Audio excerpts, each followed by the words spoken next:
What is the New York Shakespeare Festival? It's a many splendored thing, as they say.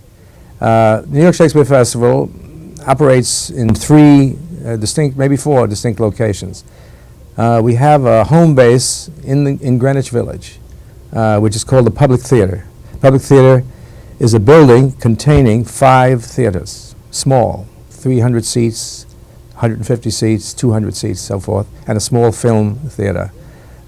This building was formerly the first free public library in the United States. It was built by John Jacob Astor.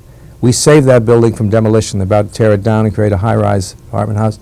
Instead, saved it, bought it, and now we have some deal with the city, sold it back to the city.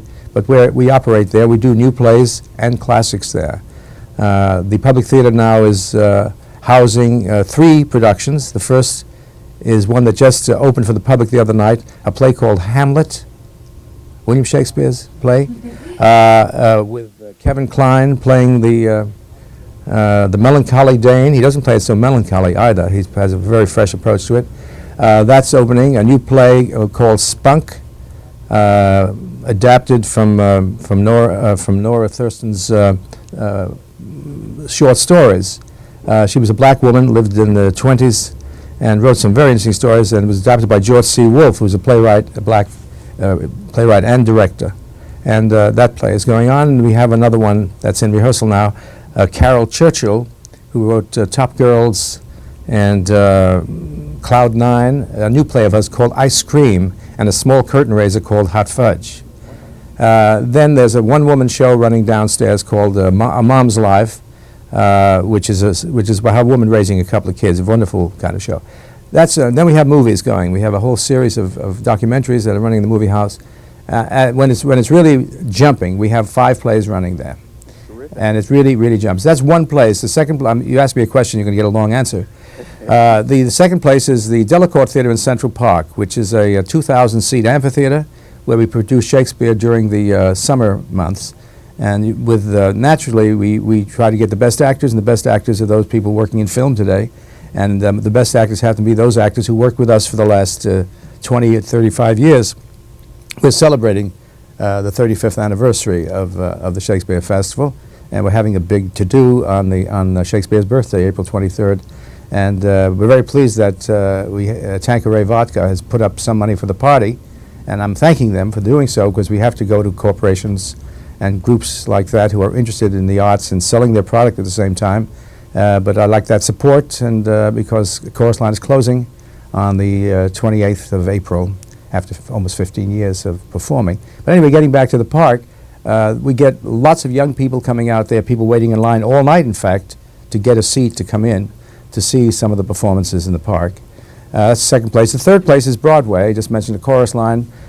Some of the plays and some of the musicals that we do have a degree of success, and as a result go to Broadway. Some of them run for 15 years, some close in a month or 3 weeks, maybe overnight. So we've had our ups and downs there, but that's another area to reach large audiences. We're also in the school system. We also tour from time to time. So it's quite an elaborate theatrical activity, and the main interest being in developing people for the theater, young writers, young directors, young actors.